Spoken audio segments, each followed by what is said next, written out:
Whether your business is small, medium, large or extra large, there's a retirement solution for every type of business. oldmutualsuperfund.co.za. Well, Finance Minister Pravin Gordhan's budget has shown taxpayers will not see increases in tax or VAT, and that makes substantial tax relief possible. We also saw him indicate further tax relief for small businesses with the aim of supporting government objectives of inclusive growth, employment and development. Now, joining us in studio now is Andrew Wellstead, who's Head of Tax at Norton Rose, Rob Stretch, Director of General Tax and Capital Gains Tax at Ernst & Young, and Professor Jackie Aronso, who's Head of the School of Accountancy at Wits University. Jackie, let's start with you. It would seem to me, we haven't had much time to look at this, but broadly in what is a summary, of course, of the huge budget that they put together, there's several areas, and one of them is businesses.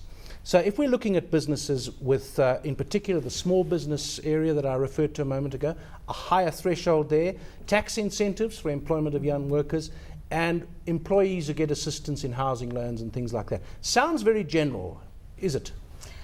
Well, it is quite general, you're quite right. I think there's always the speculation from small business as to what is government going to do for us. We all know we need economic growth and we need to provide some stimulus to small business to encourage that growth.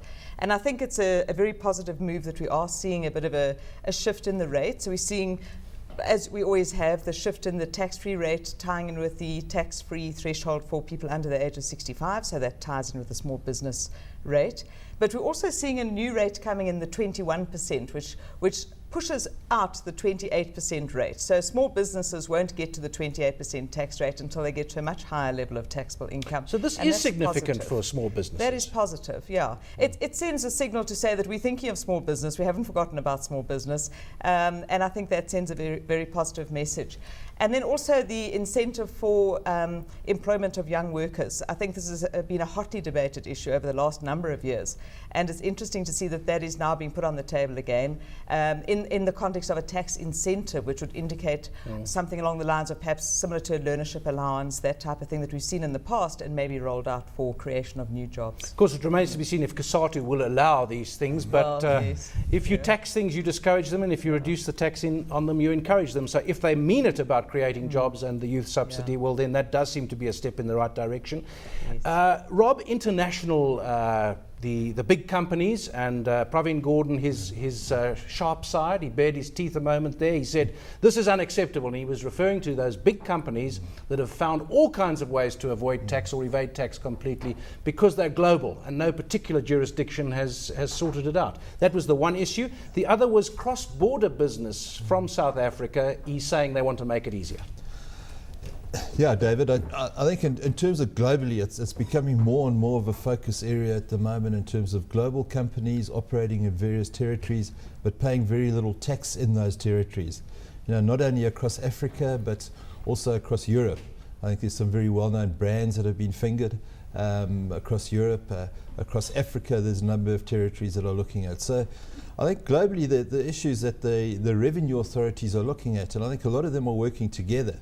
They're looking at issues like transfer pricing of goods and services across border.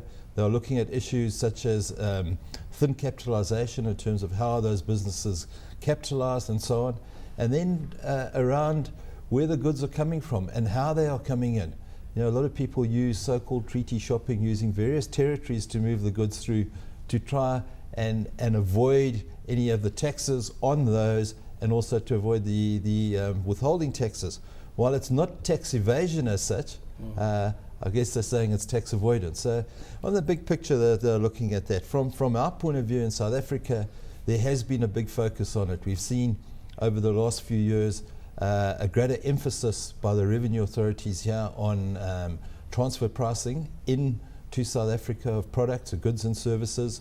We've seen the implementation of a dividend withholding tax, the implementation or proposed implementation of your interest withholding tax and your royalty withholding tax, which has now been announced has been extended or delayed until 1st of March.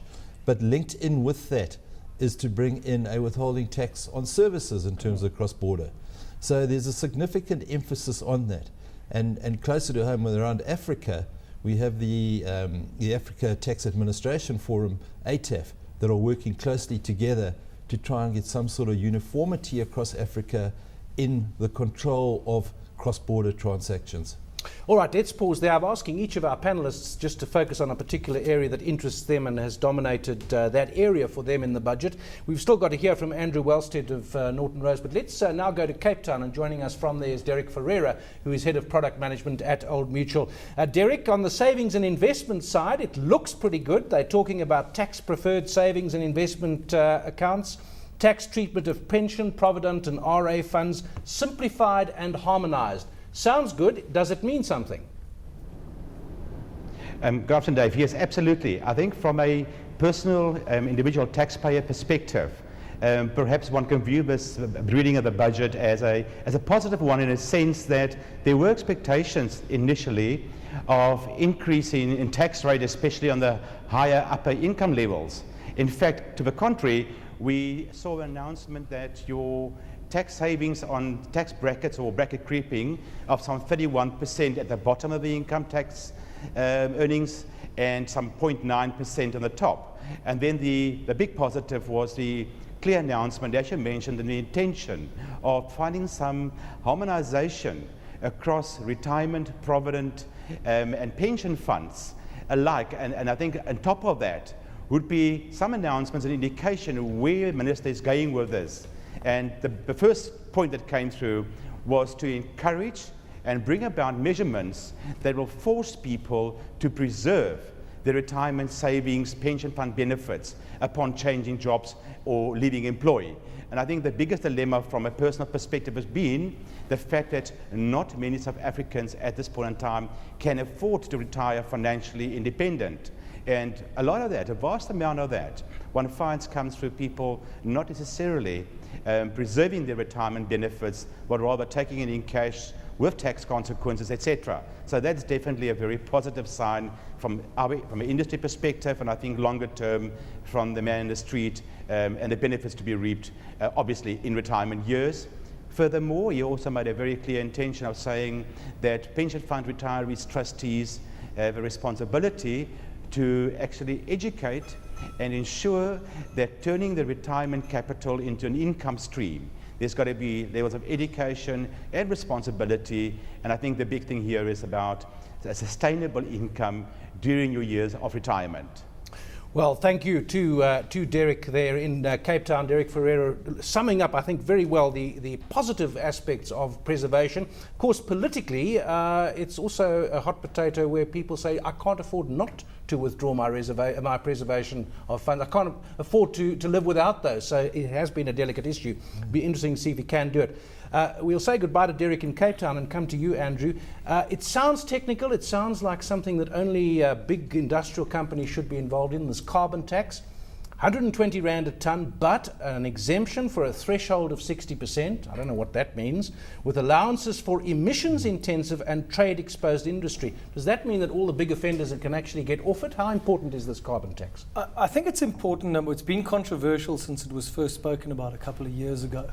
We're in a country where they're trying to develop industry, and there's significant costs on industry of production. You hear about it all the time, and this is perceived as another cost. So the first thing is the carbon tax will be controversial.